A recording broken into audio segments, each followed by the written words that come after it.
So I found the tree that I'm going to use now. It's going to be this one right here. First thing I need to do is I need to trim some of this stuff back. As soon as I do that, I'll get right back to you.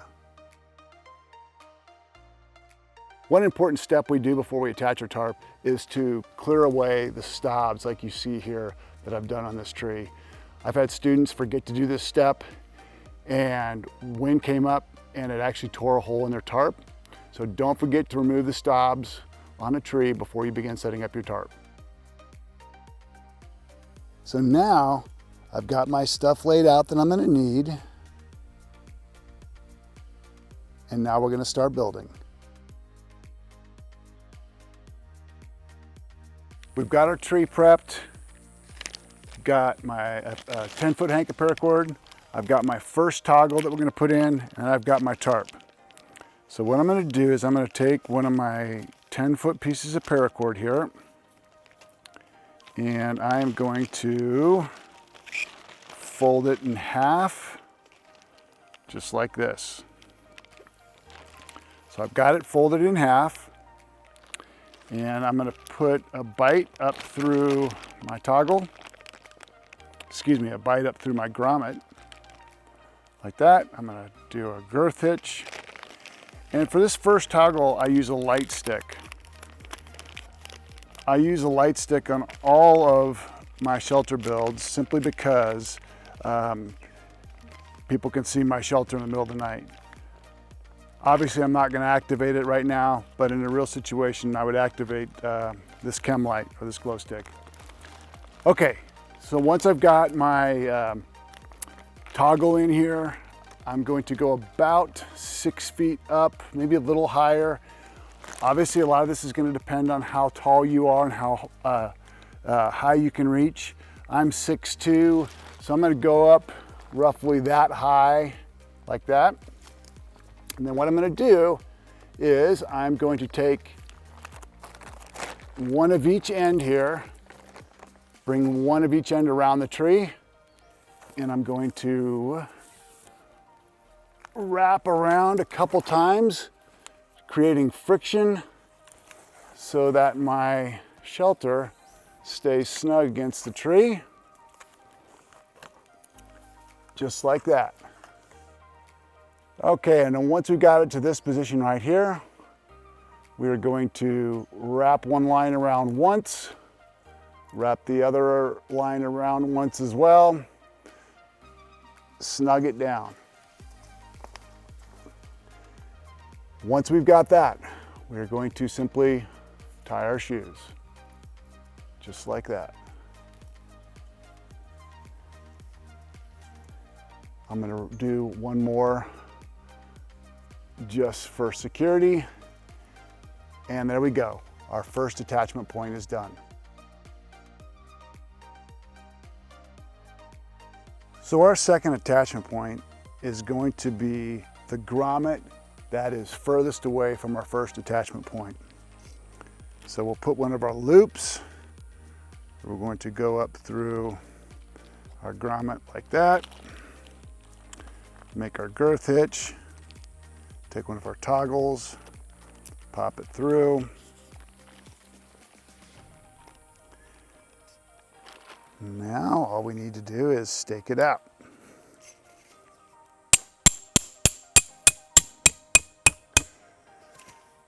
We have our first, and now we have our second attachment point done. So now we're going to move on to our third and fourth attachment points. On the third and fourth attachment spots, there's something really important you need to know. So I want you to see that this is a 90-degree angle right here. Very important thing we need to do.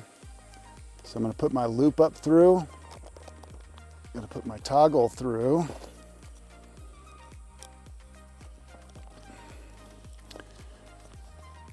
Now I want you to visualize, this is our 90. We want to tie this out at a 45-degree angle. We're going to split this in half. So I'm pulling at a 45-degree angle here. And this is going to help keep our tarp nice and taut. Okay, now we have our fourth and final attachment point. Once again, put our loop up through, do our girth hitch, put our toggle through. Again, here's our 90-degree angle. We're going to come off at a 45, just like this.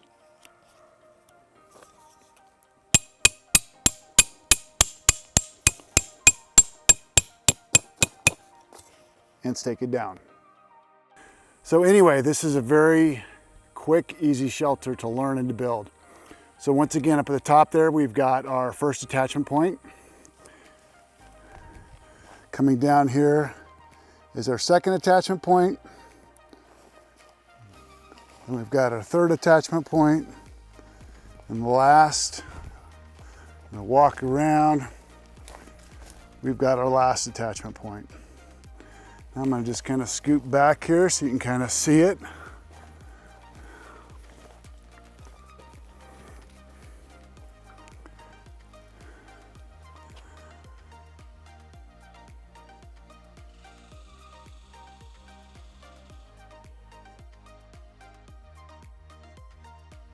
Now, one of the things I'll have my students do in winter environments, if we're expecting snow, is I'll cut myself a pole. I will put something on top of it.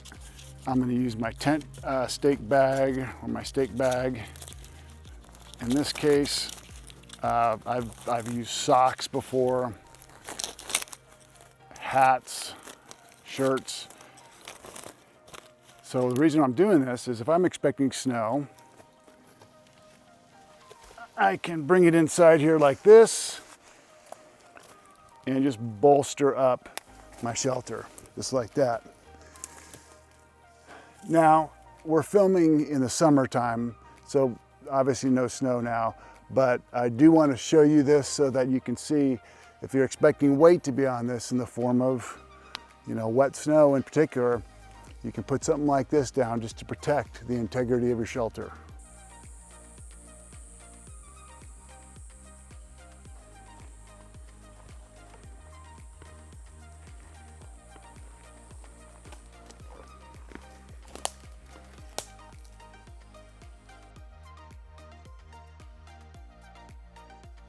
Now, to wrap up this lesson here, you may have to play with the height of your first attachment point to get the tarp tautness that you want.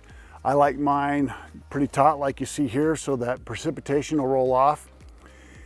If you have a smaller than a 9x9, obviously you're not going to go as high in the tree. If you have a 10x10, you'll need to probably get a little bit higher even. So you might have to play with the height of that first attachment there. Now, something else I want to show you is down at the bottom, you can see that there are some small gaps. Now, one way my students and I will alleviate that, it depends on time of year. In wintertime, we'll pack snow up against that so that we seal out all of the wind. And in this environment, it would be very easy in about 4 to 5 minutes to gather enough pine duff like this here, and I just stack it all the way around. And like I said, in just a couple minutes, I would have all of those gaps filled.